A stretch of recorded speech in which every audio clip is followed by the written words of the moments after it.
Hi, it's Tom with Digital Foundry. You've been waiting for this. Red Dead Redemption is back, thanks to a backwards compatibility update on Xbox One. If you have the original Xbox 360 disc or bought it from the store, you can now revisit Rockstar Games' spaghetti western classic on Microsoft's new console. Though be warned, disc users will still have to download a 7.5GB update on Xbox One, essentially the whole game again to get it working.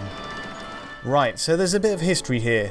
This update was actually available on Xbox One months ago, for just a day back in February, meaning a few people got to try it out ahead of time. But then, as fast as it arrived, Red Dead Redemption mysteriously vanished again from Xbox One's backwards compatibility list. Rumours are there may have been licensing issues with some content in the game, explaining why it got pushed back. But we wondered if this may have been due to efforts to optimise the game's frame rate for the newer platform. I really do, and if there was any other way out, I'd take it. So let's break this down. On the original Xbox 360 version on the right, Red Dead Redemption runs with a 30 FPS cap and never goes above that line. But just as with the Grand Theft Auto games on this console, Xbox 360 struggles to maintain 30 FPS around busy towns with lots of NPCs, and even character close-ups during cutscenes, causing frame rates to plummet as you can see. At worst, the game basically hard locks to 20 frames per second, a flat line that causes a really perceptible judder effect to any camera movement. You'll also see screen tearing right at the top too, though hard to notice, but the real issue with Xbox 360 are those frame rate drops. So enter the Xbox One version on the left, and things have improved.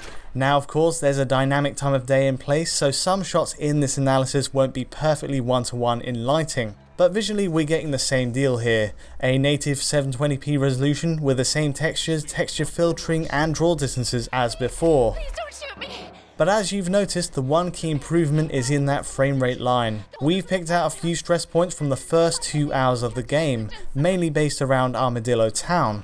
And it's clear wherever 360 struggles with those 20 FPS dips, Xbox One rides it out with a straight 30 FPS instead. It's almost constantly running at a smoother, higher frame rate here. And as a bonus, Xbox One also removes that screen tear we saw to the top of the 360's image. In fact, with the exception of one shootout on a farm, where Xbox One drops to 26 FPS at lowest, it's very rare to see the game drop as it did on Xbox 360. Even in this worst case, it's clear the game's running better on the newer machine, something that isn't necessarily a given based on other backwards compatible titles on Xbox One.